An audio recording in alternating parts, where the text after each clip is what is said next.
Hello, ex-Jehovah's Witnesses and associated hangers-on. How you doing?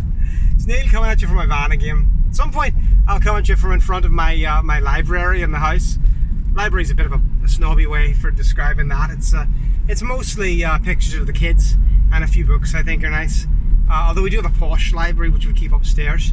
And then when the kids are older or guests come around, they can look at it and go, "Ooh, he's smart." Or Linda Smart, whatever. Anyway, I hope you're all doing well. So I'm thinking today, sorry, I gotta keep the hand down, gets in the way.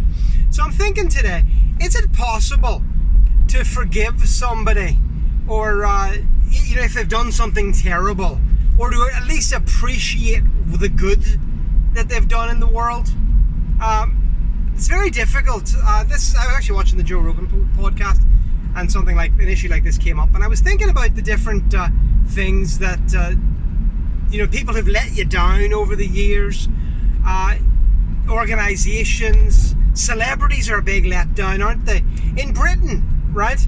I'm 44, and in Britain, if you are over the age of about 35 to 38, if you ever went to any party, as a kid, at some point there would be a song came on called "Do You Want to Be in My Gang" by Gary Glitter.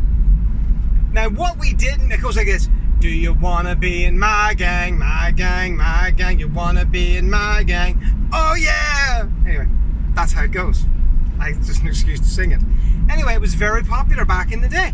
And Gary Glitter was very popular back in the day. He was kind of, what's the word? He was thought of as a bit silly, but he was still a popular dude. And of course, what we didn't know at the time was that Gary's gang was strictly preteen. Yes, indeed, Gary was a paedophile, raging paedophile, and he finished his days. I think he's still alive, but he's finishing his days in the most sad way possible. He ended up in jail in Thailand after abusing kids out there, getting extradited back to Britain and going to jail over here for various crimes here. Just a real sad affair. But people are missing out on "Do You Want to Be in My Gang?" Generations of children could still have been singing that song if he'd have just, not been a monster. Speaking of monsters, Bill Cosby. Now, Bill Cosby hurt me. He hurt me at my heart. And I'll tell you why. Because Bill Cosby, it was not just one of the funniest men ever to live. He was Dr. Huxtable. I loved that dude. I grew up on the Huxtables. I even put up with the obvious fact as a child that he would only put on loser white people. Right? Think about it. All the people, then his show was deliberate. His show was trying to prove, to show a really good example for black people growing up. I get that. But, you didn't have to make the only friend you have who's white Rick Moranis. Give me a break. Anyway, that's where we were at with Dr. Huxtable. But not only did I love his comedy, I also loved the fact that he was trying to send out a positive message, and that he was a black dude doing it. That he would go on a TV show, and when they were beating him to say, "I blame the white man," and he would come along and he would say, "No, it's not the white man's fault. Get up, get a job, you can do it. You don't need anybody's help, you don't need a handout." I loved that message. It was a good message. It's not always true. Sure, sometimes people are out to get you, but by and large they're not. And I loved that. And then what did he do? It turns out that the only hand up that people really needed was the women. Needed a hand up after he doped them and then raped their lifeless bodies. That was very depressing for me. And again, I know it was very depressing for African Americans in general, because they grew up with, he wasn't Bill Cosby then, he was Dr. Huxtable, and they would call him Dr. Cosby sometimes, and so I feel very bad about that. That really hurt my feelings. Michael Jackson was another one.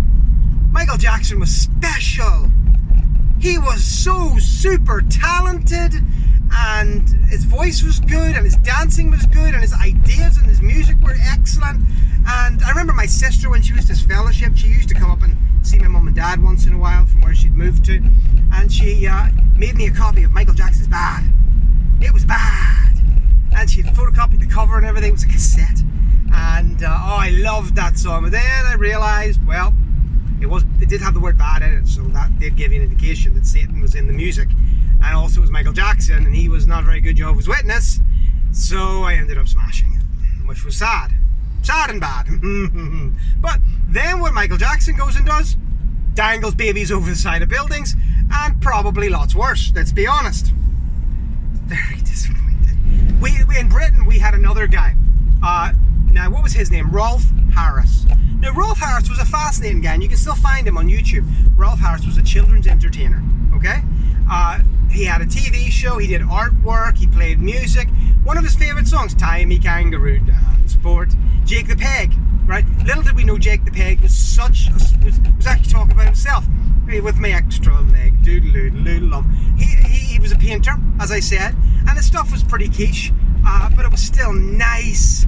I loved it. I say quiche, I mean kitsch. It wasn't made of cheese and baked in the oven at 180 degrees Celsius. It was kitsch, but it was nice. And eventually he became so popular. He ended up painting the Queen, believe it or not. And that was very cool. And of course, what did it turn out? Turned out that he was a bit of a kiddie fiddler too. It's very depressing. It really is. I mean, going back to the Jehovah's Witnesses, is there anything that I can forgive them for and look past their blatant hideousness and say, well, at least they did that? I mean, I suppose they kept people out of politics, which is good, especially in my country, which was good because Northern Ireland at the time was a mini civil war. And had I not been involved with the Jehovah's Witnesses, I probably would have been involved with some kind of paramilitary action, which would have been bad, obviously. So that's a positive thing. But even that, it's not consistent, so it's very difficult to do the Jehovah's Witnesses. I suppose looking back, maybe you could look on the worst case. Look on the worst person and see if you can find anything redeeming about them. Hitler loved animals. He also painted excellent watercolours. Everybody's got something good about them. I guarantee you somebody does a video saying the Great Apostate supports Hitler. Oh, shocker! Guys, thanks very much for watching my video. Honestly, I'm sorry, I'm in a funny mood. Hope you're having a good day. It's raining today, so take care. Bye-bye.